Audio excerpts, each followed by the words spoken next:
Darren, what a great guest. How you feeling?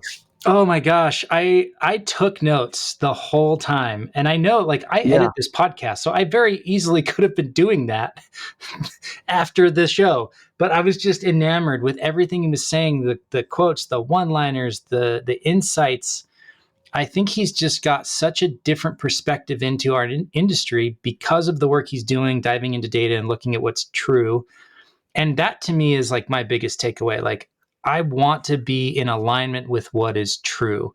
This is Truly Independent, a show that demystifies the indie film journey by documenting the process of releasing independent films in theaters. Each week, Garrett Batty and I, Darren Smith, will update you on our journey, bringing guests to share their insights into the process and answer your questions. Today on the show, we have the man, the myth, the legend, Stephen Follows is joining us on Truly Independent. He has 4 things that filmmakers can learn from the data, and you will not want to miss this episode. Get your notebooks out, get ready to take notes, because this one is jam-packed. This is Truly Independent, episode 24. All right. Welcome, everybody. Hey, Garrett, how you doing? Darren? Good, man. How are you doing? Oh, I'm so glad you asked. I am so excited today because this is. Are you blushing? I might be blushing. flush. I might be a little. I might have even a tear in my eye. I don't know. We are joined by a guest that I am just so thoroughly excited for. Stephen Follows, who I've mentioned no less than a dozen times on this podcast, is joining us today on the show. My goodness, Stephen, welcome to Truly Independent. Thank you for having me. Thank you for promoting my work, and it's such a lovely welcome. Yeah, I'm very, very glad to be here. Thank you. Now, Stephen, you're based on your accent, you are not local to within this Utah County area. Damn, I was hoping to pass as a Mormon. No, I'm British, I'm afraid, and that's the British way of, we have to apologize as well as identifying ourselves. Well, that but right no, I'm based in London. Yeah, I think that's the most ironic sentence that's ever been uttered on this podcast. I interrupted you. Where are you? No, I'm based in London, Oh. And so I've taught around the world. I had a repeating bits of work I was doing at NYU, and I've taught at different film schools and places around the world. But I'd always end up back in London, it seems. So. Amazing. Well, I wonder if the weather is the same there as it is today here. It's rainy and cloudy, and every time I've been over to London, that's how I would describe it. Yeah. The main difference is that we're coming now into the fall and the winter, which means that it's going to be exactly the same, but less bright for less often. Okay. So imagine what you've got now, but darker. Yeah. That's it. Wonderful. Well, thank you for being here. And yes, Darren has fangirled over you, and he's turned me into a fan. And so we hope to just talk for as long as you can stay with us, and we'll just talk about all the information. You can just offload everything you've learned. So thank you very much. Yeah. Happy to. Stephen, why don't we begin by giving the audience a little bit more context as to what you do and the work that you're up to, and then we can really dive into our discussion today. Yeah, really happy to. So where I've ended up is doing a number of different things. And so depending on how people meet me, when I tell them whatever the other things I do, they're like, how did you end up doing that? But for me, it's all the same journey in the sense that I want to understand how the world works and then share it with other people for them to make their art and their creative journeys. So one thing I do that isn't massively related to film, or kind of was, but isn't any so much anymore, is I run a company that raises money for charities using storytelling. So we make TV commercials, but also do strategy and things like that for some of the biggest charities in the world, in the UK. And so UNICEF and Greenpeace and Amnesty and people like that. And so I was the creative director. I set it up. I was the creative director for 10 years. And now I call myself the head of innovation, which gives myself a bit more time to do other things. But that started as a production company when I went to film school, and I set up a production company. And it sort of evolved over the last 15 years or so to become more about storytelling and more about fundraising. But as it moved away from film, like properly making any movies, a part of me, it was the right thing for the company and it was the right thing for the work we were doing. But there was a part of me that's always one that is a filmmaker that identifies with the indie film community. And so I wanted to have a place still there. And I also wasn't using a part of my brain which I quite enjoy, which is to run through stats and data and sort of try and understand how things work. So I started blogging about data within the film industry, maybe 15 years ago, something like that. I was just sharing stuff that I thought was interesting, and it kind of evolved and grew, and not many other people are doing what I'm doing. So there's a lot of space. There's a lot of new ideas. I'm like, oh, no one's done that. That's really fun. And it's sort of evolved into sort of trying to understand the film world through the lens of data, but also as a filmmaker. So I'm not looking for a magic formula. I don't think there is one. When I was teaching at NYU, there was a day where I was teaching at the film school and also at the business school at Stern, so at Tisch and Stern.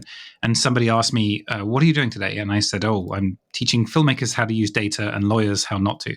And I was like, actually, yeah, that is kind of my thing. If you come to me as a data person, I'm like, it's an art. And if you come to me as a pure artist, I'm like, you really should look at the data. So I'm kind of a contrarian in whoever's there. So, and since then I do things like I work for Guinness World Records. It's a side gig, which I absolutely love, coming up with new movie or doing the research for new movie records. And I've recently published a whole report about horror films. So that whole, I don't know which bit of that is most relevant to each of your audiences, but data and film is probably the lens in which you know me. All of the above. Indeed. Fantastic. Yeah, so that is really how I came across your work years and years and years ago, and why I'm so excited to chat with you today, because I do think there is a huge benefit to helping independent filmmakers understand the business through that lens of data. And there's no one better on the planet than you at that work. And so I'm aspiring, but I'm, a couple orders of magnitude below where you're at on that. Well, we all have different skills. I think that's the thing. Yeah. We all have different places to be. And some people will lead with their stories and need the support from people who can do the data. And some people like me have got data, but don't have an agenda. And I think that's one of the strongest things about the work I do, is that I don't mind what you make. I want you to choose what you make. But if you're going to make it, I want to help you as much as I can. And I wanted the best chance of getting it funded, made, and seen. Amazing. I think we are all in alignment on that goal. So with that in mind, with the invitation to come on the show is really around what are a couple of things that independent filmmakers can and maybe even should learn from the data. If you look over your career doing this work and diving into so many data points, and you had a handful of them that you sent back to me. And so I just kind of want to give you the floor a little bit and set us up with, here's something someone can learn, and then we'll ask questions and dive deeper on it, and we can just go until you no longer want to talk to us. It'll take a while. I've got a lot of time for filmmakers, and I really do want to use my skills and my way of seeing the world to help empower others. It was such a great invitation, because you said, have some thinking, put some thought into what the wider trends that you see and the patterns you see with filmmakers, and what advice would you give? And I really like that, because each of my 400 or 500 articles I've written over the years have been hyper specific. They really sort of like, do filmmakers run second crowdfunding campaigns? They're unbelievably narrow.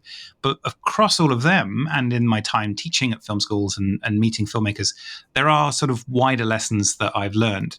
None of them are kind of prescriptive. And like with anything, screenwriting is probably the best example. There are so many formulas, Save the Cat and Truby and all that stuff. And it's really important you read them, but then it's important you drop them and do your own thing, and you take on the bits that make sense. So everything I'm about to say, please, you and the audience, take on what you want, but just, you don't even have to reject what you don't want. You can just go, thank you for telling me. And you then sort of put it into your own mix.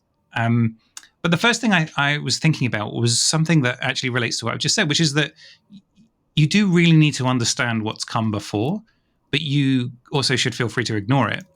The key is that they should be conscious choices. So I haven't quite got this into like a neat phrase, so it may take me a bit of time to get there. But it's something around understanding the expectations that your audience have, which might be your literal audience, the human beings in the cinema, or on the couch or whatever.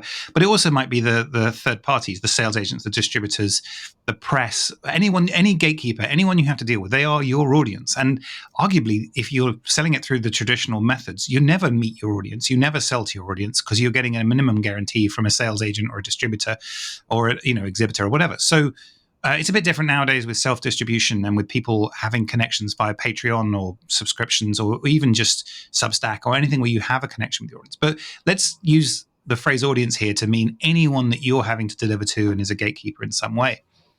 They have a set of expectations based on what's happened before. What does work, what doesn't work. If you say it's X, they'll think it's got ABC in it. Like if you say it's a horror, they'll expect this kind of emotional experience. And so you really need to know what those expectations are by looking at the data and looking at past examples, not just the 3 or 4 that you like or that your cousin made or that you've seen. It needs to be something wider than that. You really need to have an awareness of what are their expectations. But that's just part 1. Part 2 is you then have to choose whether you're going to deliver or subvert that. And you can do either. That's where the art comes in. If you deliver on 100% of them, you're going to make the most generic chat GPT down the line dross that no one's going to care and it's not really going to do very well. But if you subvert everything, you're not making a film. If you submit something that's 43 minutes long, no one's going to know what to do with that. So in each case, think about what is about delivering and meeting these expectations and what is subverting it. And do each of those jobs incredibly well. But almost say to yourself, I haven't quite got a workflow that you can do. There's no Stephen method. But if there were one, it would be along the lines of, write down all the areas, write down in another column all the expectations. And then under a next column, you write, I will meet this by doing this, this, and this. I will subvert this because, in this way, I will make this funny and it's not normally, or whatever it might be. So I think the first thing for me is understand what's come before, but then consciously choose to ignore things because that's who you are, that's your art, that's your voice. I don't know if that makes any sense to you guys. Yeah, it makes a lot of sense, and it's very applicable, honestly, to a movie we just released in theaters, a faith-based movie on 500 screens that has heavy metal music in it. So it's very much like understanding and that's been my genre, and I've studied that for years. So my question to you is, how does a filmmaker? There is an endless amount of films or of quote unquote what's come before, right? Mm-hmm. In whatever the genre is, or style, or independent category there is. At what point do you feel like, okay, I now understand what has come before? Do I look at 3 movies? Do I look at 10 movies? Yeah. It's tricky because it's a really good question. It comes down most specifically when people have to find comps, comparative films, and they say, okay, this film was made with a similar sort of audience and a similar budget, and it did this much money. And quite often people are doing that just to prove something to investors. So they're not finding comparable film; they're finding huge successes that they can say are comparable. Whereas actually, selective comparables. Exactly. I can tell you the Blair Witch is on everyone's list. Maybe now it's Paranormal Activity. Napoleon Dynamite's the one for us. It was like, oh, there we go. Yeah, that film made $45 million. That film is where it's been mentioned the most, is in business plans, I think. But that's okay, because that's illustrating the high end of something, and the lottery win. That's fine. That's reasonable, as long as that's how it's framed. Like, this has happened. It's a fact. But there isn't a magic number, and I think that also, even if you were to watch every film ever, which wouldn't be possible, it wouldn't be relevant necessarily, because you've got to discount lots of films because that was a different time, different budget. It is much more of a feeling. And so I would suggest that you've done enough that you could look yourself in the mirror and say, I've properly done this, because you usually know you haven't done enough. Yeah. But also you've investigated every area there is. So you've done the Googling, you've asked ChatGPT, you've gone to film festivals, you've met audiences, you've asked somebody in Starbucks, you've gone to you've watched other films that the same audience want that are in other genres. I think this is the thing about independent film. No one's giving you permission, because you don't need permission. But you are your own judge. You know full well whether you've done enough research or not. And you can lie to everybody else, but you know full well in your own soul. And if you're going to do all of this project, spend years and years and other people's money and hundreds of thousands or millions of dollars, and then it goes wrong, are you going to be able to look back and say, you know what, I did everything I could? Or are you going to look back and go, I cut some corners? That's it. Like, it's not for me or anyone else to police or tell you that you're a grown-up and you're responsible for what happens. You can't guarantee success, but you can certainly guarantee that you don't feel bad if it's not a success. Yeah. So I don't know. I feel like that's not the world we're in. There isn't a prescriptive number. There isn't a formula. This is about you looking yourself in the eye and saying, have I done enough to protect myself, but also the people I will recruit? I will take someone else's money. I will tell other people to work for, crazy hard for poor returns. I will tell people to give me $10 in 2 hours. Am I treating that with the respect it deserves? And if you are, then great, you are. And you'll do some things wrong and you'll learn it, whatever. But if you're not, you know full well you're not. And go ahead, feel free, cut corners. I don't care. But you are gonna suffer from that. So I don't know. Yeah, no, I love that response, and I think I come to that question from the side of too much, like knowing too much and get this paralysis by analysis, uh, That's true. inability to move forward. And you go, you know what? At some point, like you say, nobody's giving me permission. Just do it. Like take that leap. You do. You can look yourself in the mirror and say, you know everything there is to know right now about what your target is and where you've been, and you just got to sprint now. Now it's time to sprint. Yeah. I say, yeah, I couldn't agree more. And I think there isn't a right time. If you wait for the perfect time, it's like trying to find the right time to buy a new piece of technology. There's never a good time. It'll get cheaper and a newer version will come out, but then it's 6 months later, right? Yeah. So at the end of the day, it is a balance between those two competing things, which is it's better you do it now than you wait till it's perfect. But at the same time, don't be slapdash about it. And I think you are your own judge with that. And I don't know. I think that you can hold yourself to account. Yeah. So a takeaway for me on this was, if you're making those decisions out of subversion, then that's okay, and you can be judged accordingly, whether the audience liked it or the gatekeepers liked it or not. But if you're making it out of ignorance because you didn't put in the time and effort to do the research, to understand the genre conventions, to understand what the audience is expecting, then that's on you for kind of going at it a little lazy. There's a 100%. Like that's what your art is. Your art is your series of choices over a long period of time. That's it. Yeah. There's a great resource that I've loved in my, career as a filmmaker. There's a book by Sean Coyne called The Story Grid. And I think you guys are the same ilk because he's very data driven. He was a book editor for 25 years and partners with Stephen Pressfield, who wrote War of Art and a bunch of other books, and really takes that same approach of you need to know the genre expectations and the conventions and what the expectations are from the audience, or you're going to let them down and then your thing's not going to work. So I support that approach. Yeah. And it's completely fine to do things differently. And you just have to know that you're doing that. And so to loop back to what you were asking before, there isn't a magic number of films to watch, but you should feel like you've watched a fair amount.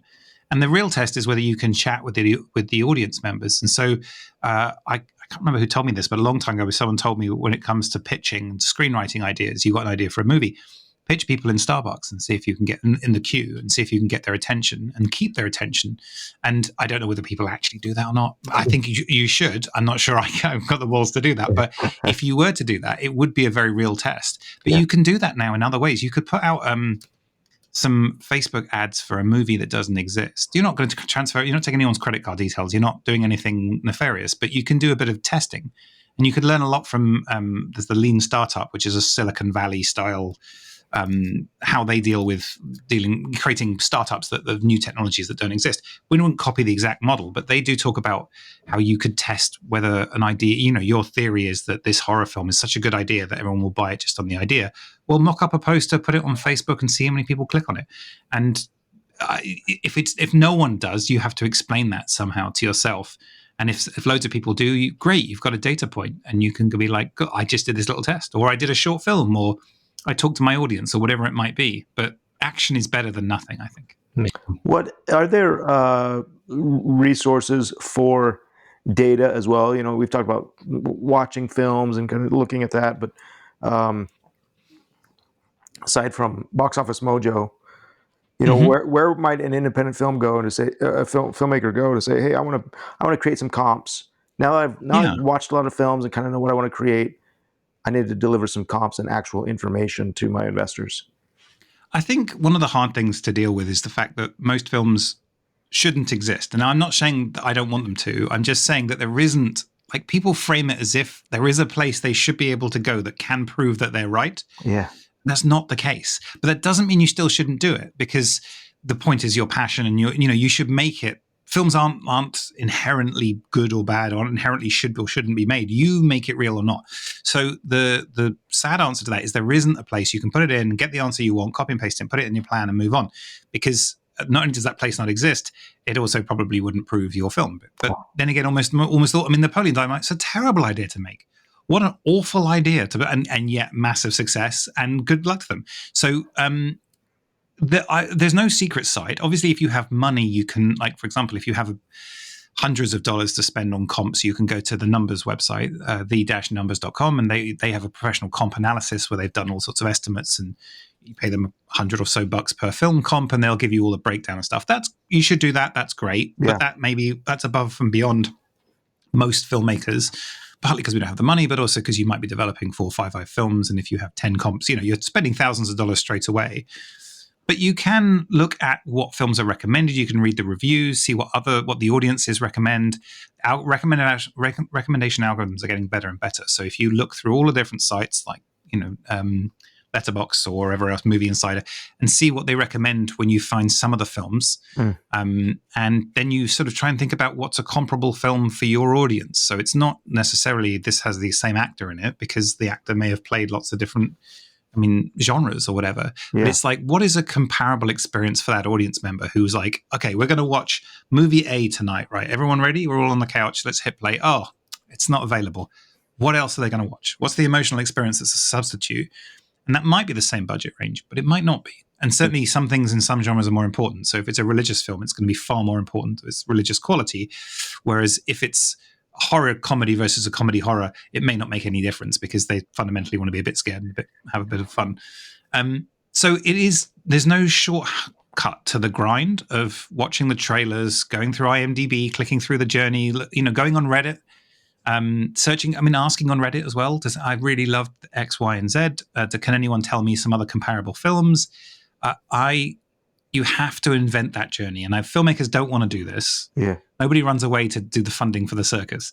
And so nobody wants to do this. But this is just hard work you have to do. Tough. I just don't have much sympathy for just go and try, and you'll get it wrong, but it doesn't matter. And then you'll look back and be like, oh, actually, you know what? I do know this genre. I do know this audience. I have seen the films, and I can speak eloquently about them. That's it. It's just not very sexy or easy. Amazing. Well, yeah. So I think it's you've given us a lot already. So I do want to. I know you've got 2 or 3 other ideas or takeaways. I got 3 more. Yeah. So let's hop to the next one. But my goodness, this is awesome. No, I'm more than happy to. So I think, and this actually flows quite nicely from what you were just asking. The films are an emotional experience, not an intellectual experience. This is my theory. Some films can be intellectual, and documentaries are a bit different, because they tend to make you want to think a lot more, and the more successful ones do tend to have more you're processing. Also, films are about things, and art is about reflecting on life. But I would put most of the value people get from films is an emotional experience, not an intellectual one. And yet, what we can track with metadata, that genre, that length, made in this country, is more intellectual than it is emotional. And so we get these anomalies, which I'm putting in inverted commas, because they're not anomalies emotionally, but they are intellectually. So Napoleon Dynamite's a great example. It's the film that breaks every recommendation engine. With all the data in the world, nobody can predict whether a new person will like Napoleon Dynamite or not. That is a famous, this breaks the algorithm, and that's great. Also, one of the most watched, most successful, highest rated films of all time is The Shawshank Redemption, which is a 3.5-hour brutal racist prison drama. That's not what you'd expect for the greatest film of all time, arguably in the top 10, whatever. We don't have to go. We don't have to think of the exact ranking. And also, Frank Darabont later made another film from a Stephen King short film, which is another brutal racist prison drama, in The Green Mile, which did nothing of the business. So it's not to say it's unpredictable, but it is to say that emotionally, I'd say The Green Mile and The Shawshank Redemption are wildly different, but intellectually, they're incredibly similar. And so we have to remember that the audience are after an emotional journey. They go to cinema to have a social and emotional experience. They want to feel something. You watch things. That's why things like The Office is watched far more than, say, Whiplash or something like that, because it's not better or worse. It's because it serves a different function. Yeah. And we can intellectualize it. As filmmakers, too much. Data can tell you, oh, you should do exactly this. Whereas if you take all that on advisory, but then fundamentally try and think of it as an emotional response to how people are feeling, and try and find your audience through emotions and your heart, I think that's a more successful route. Even though I'm the data guy, I don't think data is the answer. I think it gives you clues, but you have to do the actual painting yourself with emotions. You said something interesting. You said, hey, when you sit on the couch or whatever and decide what to watch, and hey, that's not available, let's watch something else. It's almost as if there's a question. The question that they are asking is what should we watch? But the answer, the actual question, the underlying question is, what do we want to feel tonight? Like, what's the That's emotion we want to 100% it. experience? That's And it. yeah, that's an interesting paradigm shift for an independent filmmaker. Like, okay, not what do I want to create, but what do I want them to feel? Yeah. Or what is a Where are they feeling an coming audience from? Where are wants? they going to? Yeah. And what are they playing with? I mean, I listen to a lot of music, but I'm really not a music a file. Like I don't even know the term for it. I say audiophile, but I don't know other audio stuff. I'm not, and I use music in a way that probably makes musicians feel horrible in the sense that I don't mind who the person is. And I don't know the history of them. I like that one makes me feel like this. And if Spotify tells me this next one will make me feel like that again or whatever, then fine. And I find that sometimes the most useful music to listen to when I'm working are video game soundtracks because they're designed to change how I'm feeling. Or movie soundtracks or whatever. I mean, Hans Zimmer gets some work done, but my God, it exhausts you. But the idea is there. I'm using music as not as an art form in itself, although I'm appreciating the art, but I'm using it as a function to change the way I'm feeling. It's kind of a drug in a sense. Like you might use caffeine or sugar or alcohol to change your state from nervous, tired, or whatever it might be. And most people use film in that way. Which is not to diminish what the film is, but we have to remember we're not normal. We want to make films. That's not normal. People love eating good food, but most people are not chefs. And being a chef is a horrible job, and so's a filmmaker. So the very fact that we've chosen to do this already puts us out on the weird end of weird. Yeah. And that's okay. That's fine. You know, there's no problem with that. But we do have to remember that when we're engaging with the audience, they're not us. It's a different engagement. Yeah. And I remember I used to do before COVID, when I was in a lot more rooms with students, there was a really fun exercise where if I said something like this and I had sort of skeptical people looking at me, I'd be like, okay, we can do a simple experiment here with a raise of hands, right? So what I would do to them is I'd say, okay, how many of you would consider going to the cinema by yourself? As a secondary to going with someone else, obviously, but like, and some people would be like, almost all the hands would go up, as would mine. Yeah, exactly. And you guys would put your hands up as well. And sometimes people go, I prefer it because I can actually focus on the movie. Fine. Next question: how many of you would go bowling by yourself? There's a big laughter, and no one puts their hand up, and they're like, well, that's for sad losers. And I'm like, they're exactly the same. They're both individual experiences, not improved by somebody else standing next to you talking. And yet, we both really we understand, as you know. Most members of the public think those two things are the same, by the way. Most members of the public think that going to the cinema by yourself is for sad losers. The way that the three of us might say that about people who go bowling. But you know what? People who like bowling, they go by themselves sometimes as a secondary to go to someone else because we have a warped experience of who we are. And that's fine. But we have to remember that when we're engaging with the audience. And so where we can find common cause with the audience is how we want them to feel because we're the ones changing the way they're feeling. We're the ones that take them for an hour and a half and take them on a journey, whether it's highs, lows, fears, inspiration, whatever it might be. And that's the root of what makes a film work and what will make a career work and you connect with your audience. It's not metadata. It's not like you have to do 6% more fear. Like that may help that wider journey, but it is, you are an emotional controller and people will use what you create for their own emotional journey. Wow. I don't know that I have any. Point number two. Oh, point number two, my summary of that is that I am a sad loser. Got it. Yes, but you're among friends. Perfect.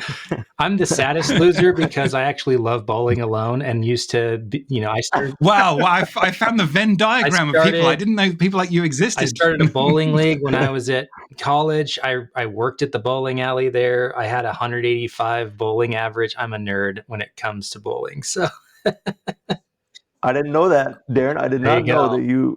He kept it a secret. It's only now his dirty secret's been exposed. But no, it comes from passion. When you really love something, you're on the fringe of it. I mean, that's one of the. I work with a lot of charities, and a lot of the charity people who really care about their topic actually get quite angry when they engage with the public, because by definition, the charity worker is the person who cares most about cancer, human rights, whatever it would be. So imagine what it's like for them to walk around the world experience, knowing the truth of how horrible the thing they work on is, and most people going, yeah, there's people dying in China because of that. Yeah, I'm busy now. Like, that's an incredibly angry experience. Now, it's not quite as visceral for artists or bowlers or whatever it might be, but it is kind of the same. You care way more than your audience, and they pay you to care more. The chef really cares, but then you sort of push it to one side because it's a bit too spicy. Like, that's kind of the deal. Yeah. There, that's kind of an echo of your point about. I'm going to slaughter it, but it's something about sell to people that overvalue what you're selling, and Love it. Yeah, he's talked about that on the podcast a lot. This is so fascinating. Okay, right, yeah. So the third one is a hard truth, and I actually think this is one of these hard truths that might sound depressing, but actually contains freedom. And losing the Shawshank Redemption earlier on, maybe being free is truly about accepting that you're still in prison. Anyway, filmmaking is not a business. I mean, there is an economy to it, and there are people who do make a living from it, and there are people who make a professional business out of it. But I tell you who they are. They are accountants and lawyers who don't discount their fees, so they know what they're doing. There are crew members that earn a living that care about the work they're doing, but it is more of a job. But for more of the creatives and for the investors as well, it is not fundamentally a business because if you were to only care about returns, film would never be top of the list. There's just never a justification on finances alone. But that's not to say that it's not possible to make a lot of money. And it's also not to say that it doesn't matter. It's just you have to move it from thinking that some rich person who'd put money into, I don't know what rich people do with money, but like stocks, shares, property, whatever it be, or film, because you'll never win that fight, ever. And if they think that someone will put them out of their misery and tell them they're wrong halfway down the line. So not only can you never win that fight, if you think you're winning it, there's a Wile E. Coyote moment running off the cliff coming ahead of you. But if you move your mindset to nobody gets anything back from having a seat and their name on a seat on the opera, or from having a yacht or playing golf, or any of these other experiential things that rich people do because they have, they are cash rich, fun poor. And we realize we are fun rich, cash poor, and there is an interplay there. And they can have a lottery ticket that might be a safer lottery ticket than the actual lottery, probably is. The odds are probably a bit better.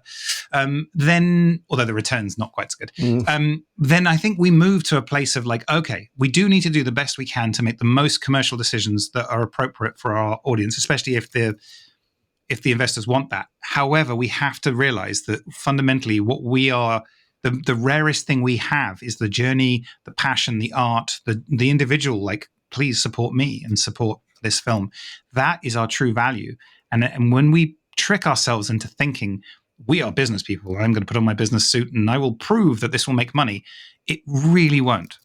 I promise you, like, the odds of making money in a film are poor and stacked against you. And there's no financial advisor in the world who'd say film makes sense. When they do say it makes sense, it's because there's a tax break or some sort of like dodgy thing. Not necessarily dodgy as in illegal, but like there's something going on that's not, I will make a film and I'll sell the film.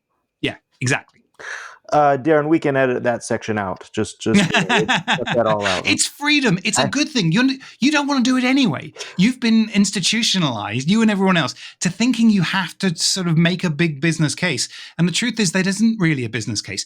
Even the studios, only 50% of their movies make money, and their annualized return on movies is terrible. Yeah. Disney makes money from T-shirts. They just have to make movies. They haven't really got a choice. And also they kind of enjoy it. It's never a smart decision to put money into film, but it's a fun decision and a unique decision and an artistic decision, a passionate. There are loads of good reasons. It's just not primarily money.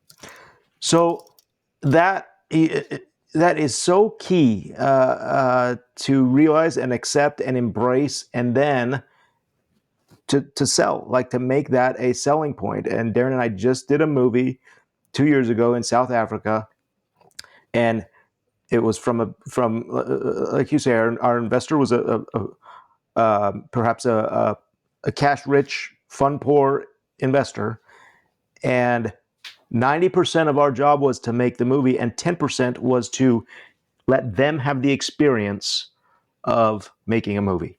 Yeah. That's amazing. That's so good. That's such a good ratio. But that is 10%, that's probably 9.999% more than most filmmakers would, because they think, well, you're getting an investment. Give me the money, go away. And no. You took it seriously. You realized that 10% of your time, or however you allocate it, should be spent on that. But also, you got a huge amount of money for actually not that much work, but they got something unique and they got to support it. That's a great value exchange, and an honest one that you can actually deliver on. If your main proposition to them is you will make money, you can't control that, and you probably won't. You can say, I promise you will be part of this journey and we'll do our best and you'll be involved. You can actually deliver on that. You can be an honest, straightforward filmmaker and not try and do something you don't know how to do, as in finances. Not you guys, but filmmakers aren't generally the people who know how to make money, because they wouldn't be in film if they were. That just hearing you say that, man, it's refreshing and an amazing reminder. And as we have future meetings with investors, I always go in full transparent to say, guys, this is only for people that are just tired of losing money in other areas. I love it. Right. I love it. But it's always like, okay, well, what is the model? How do we do this? And what is our chance of recoupment? And again, this is the pathway to recoupment, but this pathway is always changing and stuff like that. But you're right. If the sell is the experience of the fun, the sexiness, or the glamour of making a movie and coming on set and working with, like, getting to meet actors and then in promotions and going to the theater and getting your name on the chair, that you're right. That's 100% what we can guarantee. And it's what you're into it for as well, like to varying degrees. I'm not saying every single filmmaker wants all those things, but we're already doing something pretty crazy and stupid and dedicating our lives and passion to this stuff. Why would we think that somebody else wouldn't do that from their point of view? Except that they're not giving their time necessarily, or their creative decisions. They're giving what they have, a resource in abundance, which is money. And you can deliver on that, and so enrolling them emotionally in what you believe in is actually quite freeing, because you're like, oh, great, we're back on my terms now. Let me tell you why I think this story needs to get told. Wow. It's really empowering. That's super interesting. It kind of goes against a lot of the things that I think and talk about, but I actually love it. And I'm looking to the past as like for some examples. And like, I just hosted an event for a bunch of producers. We have like a little networking group here in Utah, and I hosted an event at the Utah Film Studios up in Park City, and used that opportunity to bring a bunch of investors and entrepreneurs from outside the film industry. And the whole selling point was, come to this cool building and get a tour, because you'll never have another opportunity to do that. And that's why a dozen of them said, yeah, that sounds awesome. And the ones that didn't come messaged me the day after seeing the pictures in the email going, I'm so sad and mad that I missed this. And I'm like, oh, that's really it. It's not about, like you say, and believe me, as someone who does the numbers and the business plans and the budgets, there is no way to say this is going to have a higher IRR than your real estate investment that you're going to put the same amount of money into. So it can't be the selling point. Yeah. It's just not. And my personal journey with this was that before I did a blog, I was, as I said, trying to find a way into film to stay relevant, to be interesting to myself, and also that happened to use the skills I had that I felt were being underused. And so for the first 6-12 months, I was helping friends of mine write business plans. And I didn't know much about it. It wasn't that I was like, trust me. And they weren't paying me. It was more just, okay, let me go and find some comps. And every time I came back and I was like, oh, it turns out you shouldn't make this. And they were like, no, we want to. How do we do this? And I was like, no, I can't. Like that's a minus number. And when apparently North Korea, we don't know who, but whoever's hacked Sony, and they released all the emails and all of that stuff, I went through, they're on WikiLeaks at the moment, and I went through and read a lot of those emails that were made public, and I haven't published about them because I don't want to be an accessory, but I did read them to try, and it was a really fascinating insight. By that point, I'd done some stuff with studios and stuff, but not a huge amount, and certainly you never know what you're being told. Is it true? And whereas now we had the emails, and we probably had better sight than any individuals because you had multiple people's emails. So you could see there was no secrets, but there were side conversations going on. And on the film Jobs, the Steve Jobs film that ended up having Michael Fassbender, there's a fascinating back and forth where they're saying, okay, let's do the comp analysis, the green light model, they call it, to prove it will make money. And they're like, yeah, it won't. And then people come back and go, yeah, I want to make it. And they're like, and I think when someone suggests Michael Fassbender or someone else says, I literally don't know who that is. And yet they still made it, and it still did pretty much what the comps said on the green light model. So I realized that was a much larger conversation of the same conversation I was having 10 years before in the independent world, where my friends were like, I want to make this, I think it's sensible. Can you prove it's sensible? Coming back saying it's not sensible. And they go, well, we're going to do it anyway.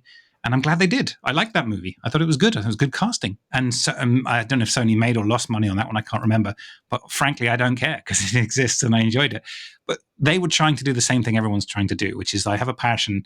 It's logical to me. It must be factually logical. It's not. Well, I'm going to do it anyway. Okay.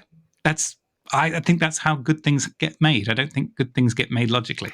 So here's And actually, It's freeing. yeah. Yeah, it should feel freeing because you're not good at it anyway. So let go of it. Yeah, here's a guy. As a filmmaker, I can guarantee you, I don't know how to make money. So why would I go? True. Why would I go to a wealthy, rich investor and tell them I know how to make you money? That's a bad idea. No, that's such a good way of putting it. You go into their mansion and you're like, "You should listen to me, son, about money." Yeah, right. No. I mean, they just pat me on the head and go, "Who do you think you are?"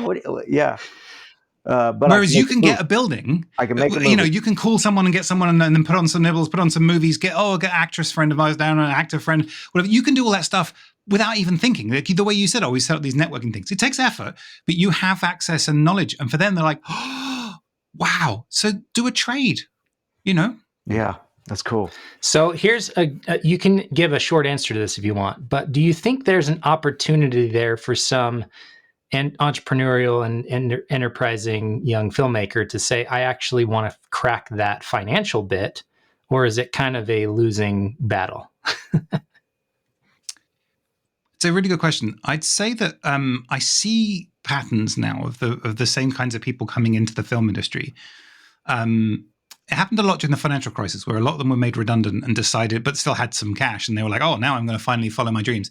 And at various times, you get people who have come from money, and I don't mean like they were wealthy growing up necessarily. I mean that they have made money, let's say Wall Street or whatever, and they come into film because they want to bring together their passion and making money. They tend to go down to one of two routes. One, they look at all of the film world, they try and understand all the data, and then they're like, "But wait, there's nothing there. There's no money to be made. I don't understand. It's not predictable." And then they leave. They're like, "Well, no, that's terrible. I'm not going to do that." Or they go completely native and they go, and I see them sort of slightly sort of starry-eyed because they're like, "This is the best script ever." And you're like, you've lost all objectivity. You can choose to, you kind of need to deal with the cognitive dissonance. You're going to make a bad decision because you want to, but all your training has told you otherwise. And I get engaged quite often by investors who are they feel like they're stupid and they can't understand it, or they don't have the right data, or it's being hidden from them. I'm like, no, your understanding was correct. That you shouldn't do this, but you probably will anyway. And that is a really fascinating journey because they're not used to that. They're used to sitting in front of their Bloomberg machine and working it out, and then also moving on, or not being emotionally connected. They're trying to buy oil futures, whatever, and it doesn't turn out there's a good arbitrage. So they move on to something else because they didn't care about oil in the first place. They cared about money. But in film, they find that model for them breaks. So I don't think there is a formula. And I think also if there were, I mean, the closest way I can see to a formula that has existed would be something like the Marvel films, where they did a terrific job in working out what the formula was for those kinds of films, and they pumped them out. And A, the formula was make them good, and B, it burnt itself out to the point where even me as a big fan got saturated, and I haven't seen some of the more recent ones, and I'm not bothered. I'm sure they're great. Like, and this isn't to say they got bad. It's art. You know, the job of business is to develop something once, patent it, and make 1 billion of them and keep making them. It's a system. The job of art is to destroy everything all the time. So the business of art is to sustainably destroy stuff. And that's really hard to do. And without wanting to cast too much shade on people, I've seen, over the last month, I've seen two of the films I've seen in the cinema. One was a new film, and one was not a re-release, like a screening of a classic film, because there's cinemas near me that do that. And they're both from the same filmmaker. One was The Godfather Part 2, and the other was Megalopolis. Now, that is one of the best films of all time, and the other one is not. I shall be kind.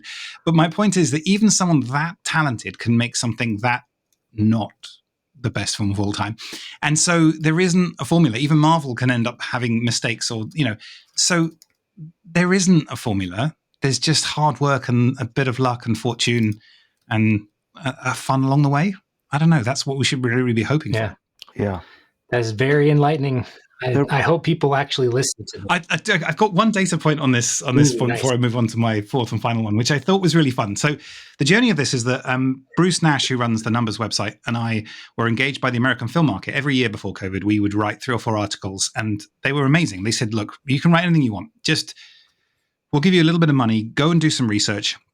So long as it would be interesting to independent filmmakers and producers, who's the AFM's core audience, we don't mind. Just go do the work, and we'll put it on our newsletter, and great. So we were very lucky. And so one of the times we went away and researched the correlation between the amount of money a producer's film has made and their likelihood of making another film. So basically, if you made a load of money with your first film, were you more likely to make a second film or not? So there's a correlation between experience and profitability. And we ran all the numbers, and it was quite detailed profitable because it was using comp analysis and all sorts of stuff like that. So we're fairly confident that we actually got really profit, not just did well at the box office. And we found almost no correlation, a slight minus correlation. And I went back to the AFM and I was like, we kind of proved that experience means nothing in film producing. If anything, it might hurt. Are you okay with that? And the AFM were like, great, we've done this good conversation point, good for our marketing. But we thought about it for a while before we published it to make sure it was correct. And it's interesting. It makes perfect sense. Because if you lose a load of money, you don't get your artistic license revoked. You can still make films because you were never making them based on the profitability in the first place. You were based on your chutzpah and your hard work. And like very, very few filmmakers have repeat investors. And so actually the business isn't about making money. The business is about convincing people in the short term that you might make money, which is close to like a scam. And I'm not suggesting it is, but it's more about confidence than it is about accuracy. Because what happens if you're wrong? You just move on to somebody else. What happens if you're right? They've had their fun. They probably don't want to invest. If you win the lottery, you don't go and put all that money on lottery tickets. You're like, I'm taking that out, and that Vegas gets you winning by making you keep playing however well you're doing. So actually the correlation, being a good, successful film producer has got nothing to do with making money. And that's fine, so long as that's what you tell people. As long as that adds up with the people that are giving you money, know that that's actually not what your business is. That's a big idea that I'm going to need to process, I think, for a little while. It's a good idea. It just, you have to go through bleakness and come out the other side. It's a bit existential. But actually, as I said, we're not very good at it. We don't like it anyway. And I don't know who sold us this myth. It's like filmmakers are wearing like a small child wearing a big suit, holding, like in Rugrats, holding a briefcase going, business, business, business. We don't know how to do business. And we're very bad at it as a class when you look back at the returns. So get that off, go back to the art school and do the beautiful painting that everybody wants. And you're like, oh, great. That's actually who I was all along.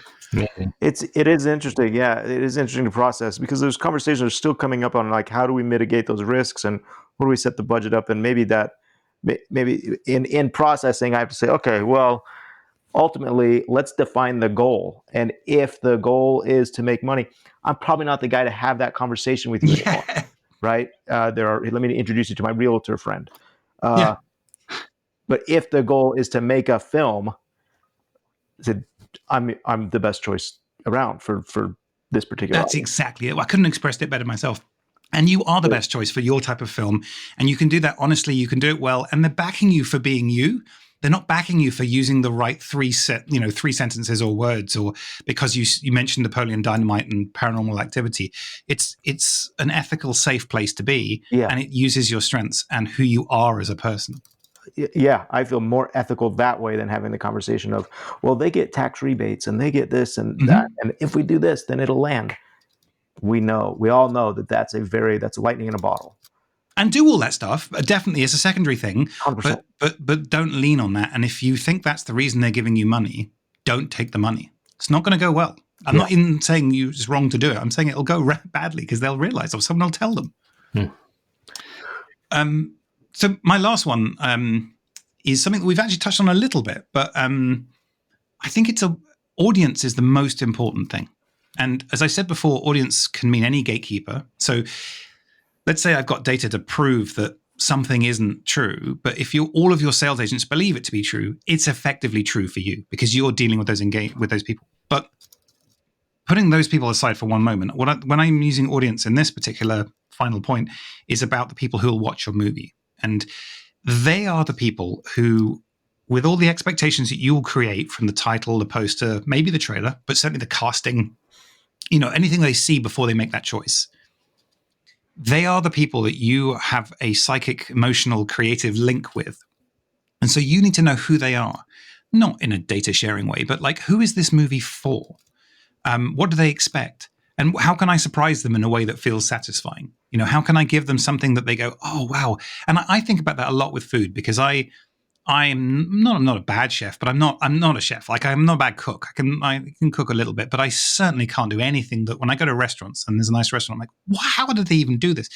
They can give me the list of ingredients, but it says like fish, spice, salt. I'm like, I don't know. But like, they have some artistry with it, but they do have a connection with me in the sense that I've gone to a certain type of restaurant that has a certain price point and a certain flavor profile, or a country in the world it's from, or it's in a certain location as well. Like, is it in Times Square, or is it, in Chinatown or whatever? And with all of that in mind, they've then done a great job to deliver. And the ones I'll go back to are the ones that delight me and do something different, but they don't have to do something dramatically flashy. But they need to have a sense of who I am. Otherwise, I'm just not going to turn up. Yeah. And it's the same with the audience here. And so when we say to people, who's this for? The answer most people give reflexively is, it's for everyone, and you're like, okay, fine. But how many things that you do really your cousin does, your partner does? Not really, right? So understanding who the audience are, and then also trying to meet those people, whether it is, as I said, Patreon, Substack, anything that's in the modern world, or even just reading their reviews. I mean, a good exercise, if you're a screenwriter, everyone says you should read, hundreds of real screenplays. That's true. If you're a filmmaker, you should read hundreds or maybe thousands of reviews. Now, reviewers are still weird people because they're sitting there typing their thoughts out for the public. I find that really weird. I don't do that. But still, if you're on Letterboxd and you read and you see what lists the films you're talking about appear in, you start to understand, what did they think? How are they perceiving it? And the more you can understand that, then you can play. You're like, okay, so now and it goes back to what we were saying about investors. Like, you invite a load of investors to come to a film studio, and you're like, this is one night only, a live event, and you're going to meet these people. You're like, okay, I think I know what they're excited by. And then the feedback you get on the day, who said yes, who said no, who turned up, who called you the next day saying, like, how can I come to the next one? You're knowing your audience. You're not doing it in a vacuum. I think spending any amount of time doing that is like being in the gym getting ready for a fight. You are preparing yourself. You know which muscles to use. You know how to respond to stuff and when to be light on your feet, when to be powerful. And then by the time you're actually ready to have that engagement with the audience, you kind of understand them and you can challenge them. I mean, I went to see some stand-up comedy last night, and he was very angry with the audience in a way that was very funny, but he clearly understood that we were there for that. It wasn't a problem. Yeah. But another comedian could have been really sycophantic and really supportive of us, and we wouldn't have felt seen. We wouldn't have felt understood. And so it's not about serving your audience. It's not about doing what they want. It's not about agreeing with them even. It's about getting them. And you only do that through interactions in some way, even if they're passive, parasocial kind of things. I've been taking notes, so we've talked a lot. Yeah. Typing away. We've talked a lot on this podcast. This is we're on our 6th month almost. Is that right? Mm-hmm. But it started out as how to build an audience as an independent filmmaker. And you've encapsulated what the whole arc of the podcast. If this were a story, have I finished it now? Is this the end? Oh, sorry, you can't do any more now, I'm afraid. Sorry. Narratively speaking. Roll credits. That's the denouement. We're ready to... Sorry. I know, we're in an industry with sequels. It's fine. Just keep doing it. Sequel, that's and right. prequels and reboots. We've got plenty. Yeah. Very, very insightful. Very great content or comments. Thank you. I think it's given me a very different view on what's next for us, because we're kind of at this point where we've released these 2 movies.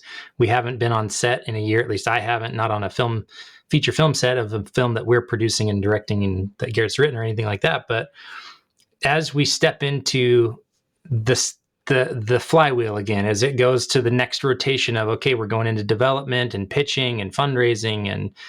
And I think these are really insightful principles to kind of really take a hard look at ourselves and go, where are we at on this? Where are we at on this? And where should we spend some time so it's not just in the pitch deck or the sizzle reel or, but really kind of thinking through all of these points that you brought up, because some of them I almost feel attacked, and which is a good thing. I actually am really grateful for that, because if you're only ever getting reinforcement for the way you already think, you're never going to grow, you're never going to expand, you're never going to progress. And I really value those things. And so, it means taking the hard pill and swallowing it anyway and going, okay, well, how does it feel now that I've done that? So I don't know that I have like follow-up questions. I have a lot to process here, but I'm so grateful for it. So no, I'm more than happy. And I think a lot of this is about just honesty with yourself. And it's a lot of it is reflective of the way life is. You know, you find a partner not by finding the sexiest person. You find the person that match makes best with you. And sometimes that's about you're both amazing at, or have the same passion for X.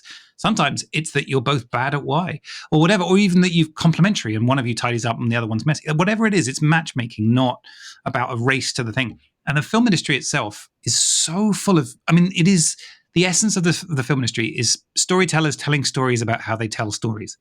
The idea that there's any literal truth in any of it, sorry, there is emotional truth, but like the idea that there is objective facts and stats is not true. That's just a story. Like what I do is storytelling. It's accurate. I don't make anything up. But even then, there is no such thing as there's no such thing as a photo that doesn't have a perspective. There's no such thing as a graph that doesn't have a perspective or a certain criteria to it that sort of narrows it down. And I think it is about being honest to yourself and like following your journey with it. And the film industry is full of so many things that are just not true that we tell each other. And I've been on a mission to try and find more of them. And usually the truth is not that they're completely false, but usually that they're true in a useless way. So I'll give you an example. So I really like to have questions from my readers because there's so many different perspectives, and some of the best ideas I've ever written about have come from other people. And John August, the filmmaker, the writer, and the podcaster, he sometimes sends me these sort of random questions, which is always great because he's always thinking differently. But there was a question he asked me, and he's been in the industry for 20 years or so. He wrote Go, and he wrote the Charlie and the Chocolate Factory with Johnny Depp, and Charlie's Angels, and more recently Aladdin, things like that. He's written some amazing films, but he's been around for a long time, and he's also been a podcaster for a long time. I haven't been nearly as successful, around for nearly as long. However, I've been in the industry, and he asked me a question a few years ago that he hadn't considered before, and I hadn't either. But both of us had told people this truth about film, and he just asked if it was true. And it took me under a day to find out it wasn't true. He said to me, "Is that rule of 1 page of script equaling 1 minute of screen time true?" And I went, "Oh, I don't know. I've told everyone because I've read it. It's a truth. Everyone knows this is true."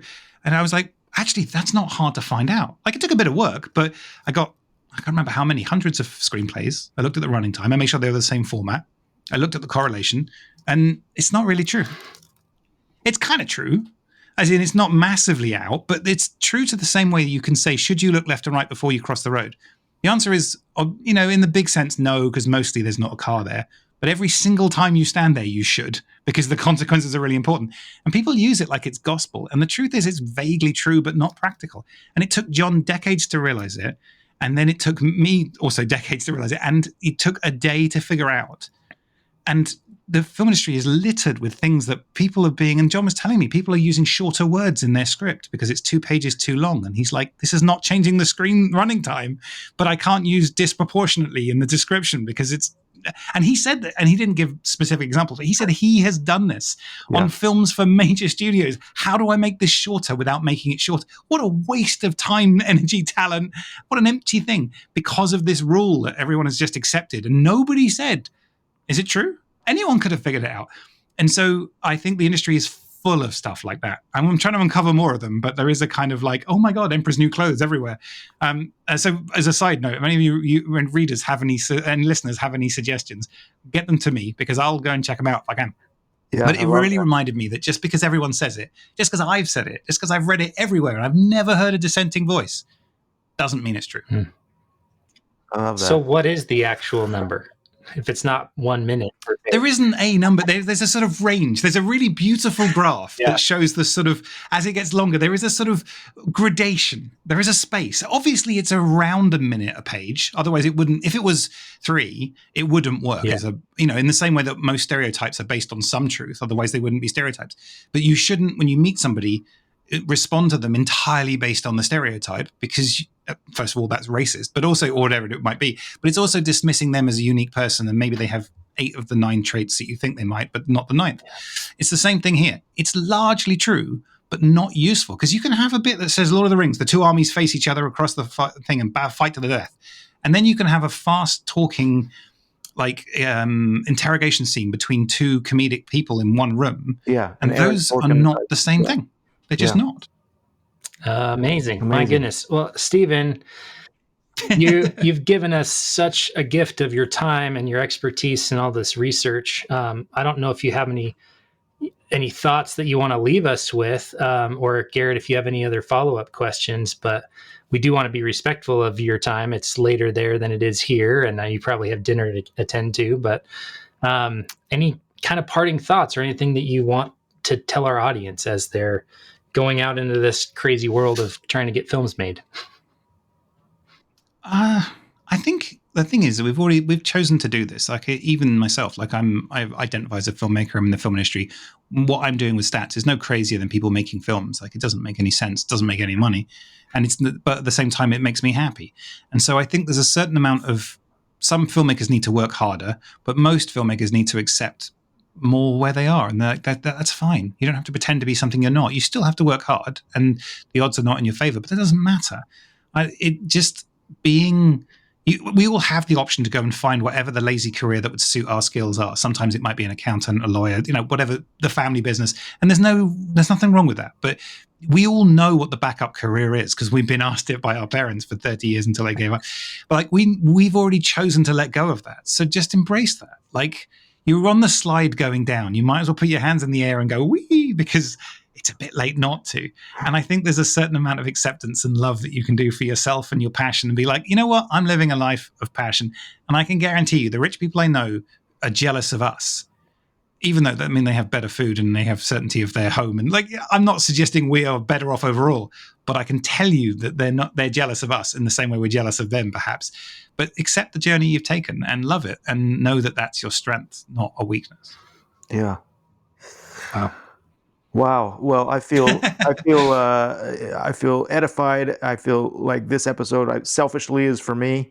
Good. But I cannot wait to share it with our audience. Thank you so much. Yeah. No, my pleasure. Thank you for inviting me on there. Thank you for all the work you do as well. These podcasts don't make themselves. And as all the listeners know, there's a huge amount of work that goes on behind the scenes, and that's what the community is. And I think it's wonderful. So yeah, thank you both for inviting me and making me feel so well. Oh, of course. Yeah. Now, Stephen, we definitely want to tell people where they can find you online, where they can read your writing, and please tell us about this new horror report that you just released, I think a week or 2 ago. Yeah, very recently. Yeah, so most of my stuff is at stephenfollows.com, which is Stephen with a PH. But you can Google it, and also my work is about the work more than anything else. So if there's a topic you want to go and have a look at, then Google it, and hopefully I'll be up there. The horror report is a huge, 400 pages. Take me a year or so, and part-time, not the only thing I'm doing, but it's a big investigation to all horror films ever made through the lens of data. And it's everything from the making, financing, the stories, the serial killers, the audience, all that sort of stuff. So it's so extremely what it is, that you either have already decided you want this, and I'm annoyed I haven't told you the website, or you already think I'm wasting your time. So I don't need to sell it. I just need to tell you it exists. So horrormoviereport.com. It is a data analysis of all horror films ever. It is huge. If you want it, it's there. And it'll help you write a business plan. It'll help you pick a film festival. It'll tell you all about things. If it's not for you, thank you for bearing with me for the last 60 seconds of this little ad. I cannot wait to use it to prove that my horror comedy is going to make money. Good. Use it any way you'd like. And most of importantly, remember it's passion that's going to make it work. My graphs will help, but at the end of the day, you're the one doing it. Brilliantly said. So great, man. Thank you so much, Stephen. It was great to finally meet you and have a conversation with you. I look forward to a future where we can do that, maybe even in person if I'm ever out there. Yeah, that would be amazing. All right. Thank you so much, everyone. All right. All the best. Bye. Okay, be well. Hey, indie filmmakers and movie lovers. This show is sponsored by Purdy Distribution. Since 2011, they've been bringing incredible independent films to theaters, like Garrett Batty's The Saratov Approach, T.C. Christensen's Love Kennedy, and McLean Nelson's Once I Was a Beehive. They've worked with top-notch directors like Mitch Davis and Mark Goodman, specializing in family, faith-based, and funny films. This year alone, they've released hits with JK Studios like Go West and Villains Inc., and have even branched out internationally with films shot in South Africa and Japan. Purdy Distribution works closely with indie filmmakers, designing personalized distribution plans, whether it's a theatrical release or straight to streaming on platforms like Amazon, iTunes, Google, and more. If you have a PG or PG-13 film ready for the world, think about reaching out to Purdy Distribution. They're approachable and knowledgeable, ready to help you visualize your film's distribution. Even if your film isn't fully polished, they can offer valuable guidance. Plus, if you need that crucial distribution piece for investor packages, Purdy Distribution can provide a letter of intent to distribute, helping you secure funding without locking you into a contract. Mark your calendars for Purdy Distribution's upcoming releases: Tokyo Cowboy on August 30th, the digital release of Thabo and the Rhino Case on September 1st, Faith of Angels in theaters on September 12th, Villains Inc. on Amazon and iTunes on October 1st, and The Carpenter on November 1st. To stay updated on these releases and more, sign up for their newsletter at purdydistribution.com. That's P-U-R-D-I-E distribution.com. Now, back to the show. Darren, what a great guest. How you feeling? Oh my gosh, I took notes the whole time, and I know, like, I edit this podcast, so I very easily could have been doing that after the show. But I was just enamored with everything he was saying, the quotes, the one-liners, the insights. I think he's just got such a different perspective into our industry because of the work he's doing, diving into data and looking at what's true. And that to me is like my biggest takeaway. Like, I want to be in alignment with what is true. There's actually a scripture that is like one of my favorites. It says that truth is a knowledge of things as they are, as they were, and as they are to come. And that really felt like what we were doing here. Like, what's really true about the industry and what should we do about it if we don't know that that truth exists, or if we're not currently operating in alignment with that truth? Yeah. Yeah, I agree. And there was some solid information and a great paradigm shift on some things. Specifically with that, filmmaking is not business, but there's value beyond money. So that's what we're selling, that experience, both to an audience and to an investor. What a great thought to process, especially with some of our upcoming meetings, as we go into those. And it's getting harder and harder to get in front of an investor and raise more money for a movie and say, these movies have done well, these have not. I've been a part of these that have done well. I've been a part of these that have flopped. Do you want to take a chance? And it's a harder question, I think, to ask than, hey, I've made 8 films. I've filmed in 30 different countries across the world. I bring a crew. We all have a great time. And at the end of production, we put together a film, and I can guarantee that's a fun experience. Yeah. Well, and it's almost leaning into the thing that only you can do. Like, if you want to be a part of the Garrett Batty experience, this is the film. Yeah. There's no other opportunity to do that. I mean, honestly, if you're talking about how he was, like, the different audiences you experience along the path of getting a movie made, I was an audience at one point for you. You're like, hey, do you want to do a Garrett Batty movie? You want to produce The Carpenter? And I said, absolutely. Before I even knew what the movie was, because I knew I wanted that experience to work with you. It turned out to be incredible and amazing and life-changing because we got all these different experiences from it. But I even think about Wayne, our producer, executive producer on Faith of Angels, and he was lit up by being able to call action and cut one day on set. When would he ever be able to even pay to do that?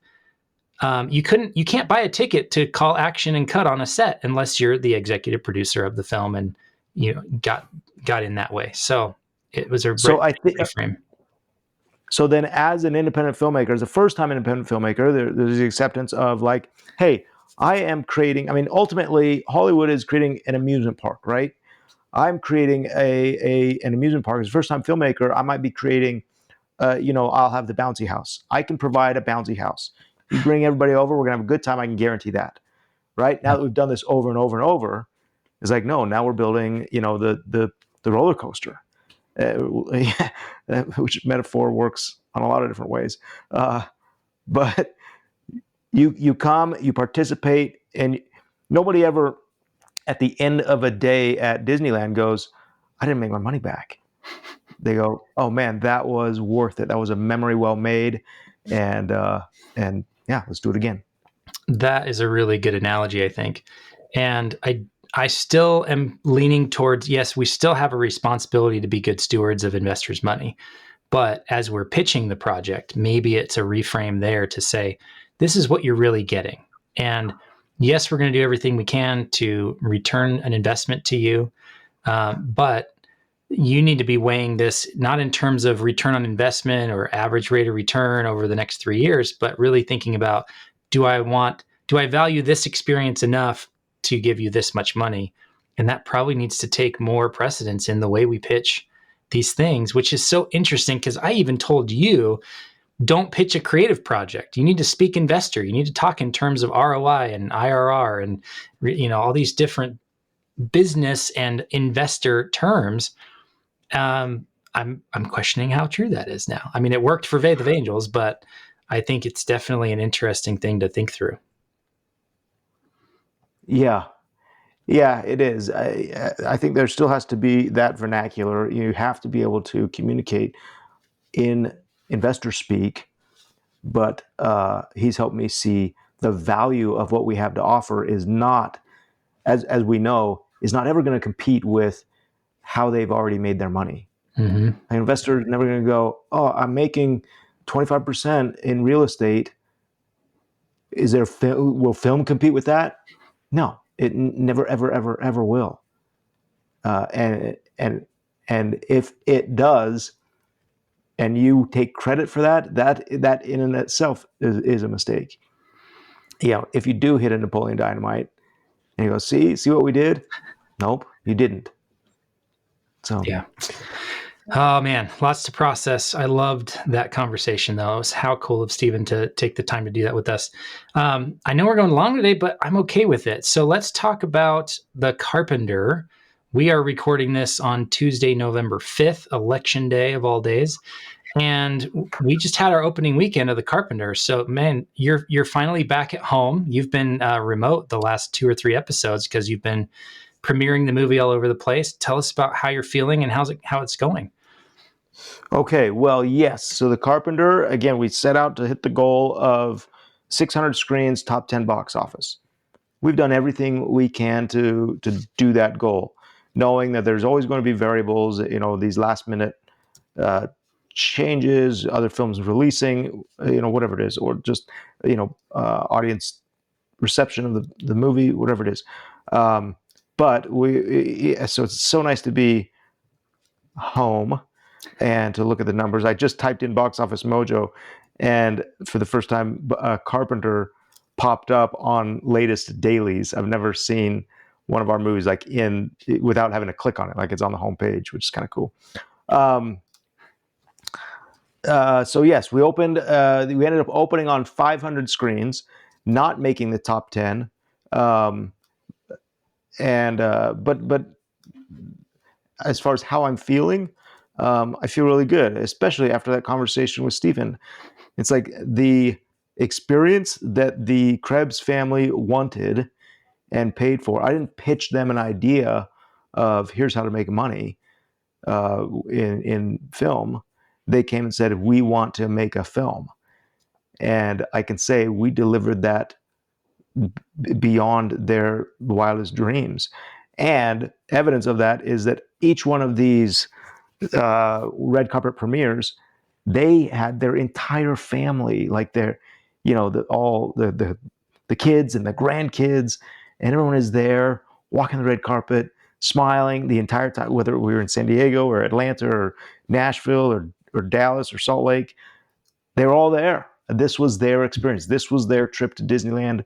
And I mean, they even said, hey, we're not in this for the business. Like, this is what we want. We want to create this experience as a family. And so, yeah, at the end of the day, I think that we had that goal to get us to where to keep us going on that. And we delivered what they wanted. Yeah, pretty amazing. So a quick trip into the box office report for this last weekend. 14 new movies came out. I've never seen anything like this, Darren. It's pretty nuts. Three of those in the top 10, 5 of them in the top 13, most of them in the top 25. Like, a lot of movies came out this weekend. Go ahead. Not only that, the number one new release is number 5 in the top 10. Like, that's crazy. That the number one wide release didn't even break. I mean, it broke number 5. Yeah, it's crazy. And it's kind of like what I said last episode. I was really hoping for, here to do 50 million plus, but it did 5. And so number 1 was a 25 or $26 million take, which meant that the number 10 spot, Beetlejuice, highest we've seen, $2 million for the number 10 spot. Right. So even if we killed it and had a $2,000 or even $3,000 per screen average, we would have only hit 1.5. And right, we wouldn't have been in the top 10. So I think, again, just to reiterate, for independent filmmakers, if you're thinking strategically, you might want to think about releasing your indie movie the same weekend as a big studio movie, because the number 10 spot is going to be a lower target to hit. It's all there. I mean, the goal is there. There's great reason to I mean, the data is there to say that these models work.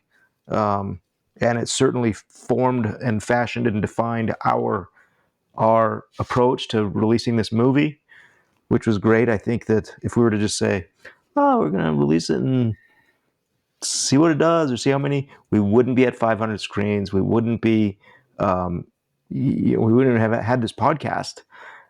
So yeah, I don't think you go aimlessly. I think you have a goal, have a North Star, and accept the results, I guess. Yeah, so talking about the results, we came in the number 23 film, 500 screens, $137,000 for a per screen average of $275. So, as we've talked about a lot on this show, our kind of target was $2,000 per screen average. So we missed it. Do you have any thoughts on that? How that played out? No, I mean, I would have loved for it to reach the goal or to have a better turnout for the film. But yeah, I mean, maybe that just needs to be end of statement. I would have loved for it to do better for the people involved, for the talent and cast and crew and everybody involved in the Krebs family. It softens it that wasn't ever their goal. Like, their intention was to never even release this movie, and in fact, for some reason, that was kind of part of their talking points to media. I don't know how much that helped or hurt. I do think that there is a responsibility of, hey, distributor did a good job of getting it on 500 screens. Yeah. The reviews for the movie. Yeah. I think we need to improve on our it's hard on our marketing. With each film, it's different. Nobody's ever marketed that particular film before. And so it's trying to figure out what levers to pull in order to get people to get off their couch and go see a movie. Yeah, I don't know. And it's interesting that there's only one other faith-based film in release right now, which is White Bird. And that was number 19. Am I accurate on that? It's definitely a time for like horror movies and yeah, I mean, Godzilla -1 was re-released. Yeah, I don't know if you call Conclave a religious movie or not. I saw that movie. It's good. Yeah, I don't know. Yeah, I don't know if it was a faith-based film. I wouldn't categorize it. That was more of Yeah, a it's the topic or subject really good matter drama. is faith, but yeah, it's an interesting thing to watch from the outside on this one, not being as involved. And again, I would have hoped it would do better as well, but What was every your movie. perception from the outside? Well, I think it just highlights how these two movies were very different in as far as what the goal was. The goal for the Krebs was a wide release. And it wasn't necessarily to make the most money or to have the most people see it, but it was to have a wide release. They wanted to be able to say, this movie's available everywhere and everyone who wants to can go see it. And that means 500-600 screens, which we talked about this whole podcast. And so, if you're getting into it, like, yeah, we oversaturated or oversupplied the market based on demand. And so would it have been better to do it on 100 or 200 screens? Well, no, because that's not what the outcome was. The outcome was 500-600 screens we delivered. And yeah, then it's the marketing of how do we get, at that point, if you have 500 screens, you really need like whatever that is. I don't do public math. So if you do 500 times 200 people, which would be a 2,000 per screen average, how do you get 100,000 people to go out and see your movie? Well, we had about 13,000 people see the movie over that weekend. Now, that is amazing. And we've had more than 60,000 people have seen Faith of Angels. That's bigger than anything I've ever done, been a part of, as far as a release of a product or an offer to a marketplace. So it's amazing. And I think we'll be around the same amount of people seeing The Carpenter. So now we kind of know what we're capable of with the current understanding and learning and team, and we can make choices and changes and adjustments for the next one to aim for how do we get 100,000 or 250,000 or 500,000 people to a theater. That's going to require a lot more audience and a lot more marketing and a lot more effective marketing so that we can deliver that result.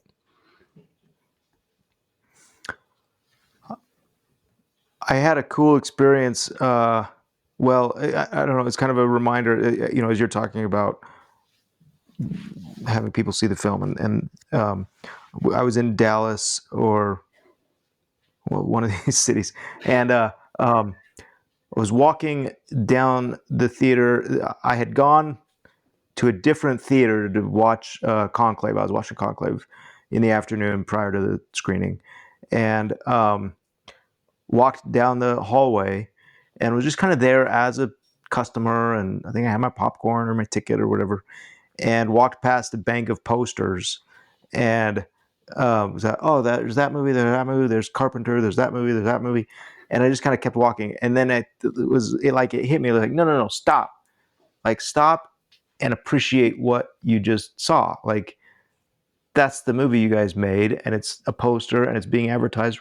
We weren't doing a screening there. We weren't doing a big event, but they were promoting the movie. And I think that's, maybe that qualifies as the value beyond money moment. We're like, that's cool. That's what we wanted. That's what the family wanted. And we know how to give it to them now. For any investor that we talk to, anybody that we talk to, a cast member, and say, hey, this is what we're offering. This is what we're capable of. Potentially more as far as experience goes. Yeah. Anytime I've told people that Faith of Angels released on 375 screens, that Carpenter came out on 500 screens, their reaction is the same every time. It's mind blown emoji, right? It's like, oh my gosh, that's incredible that you guys did that.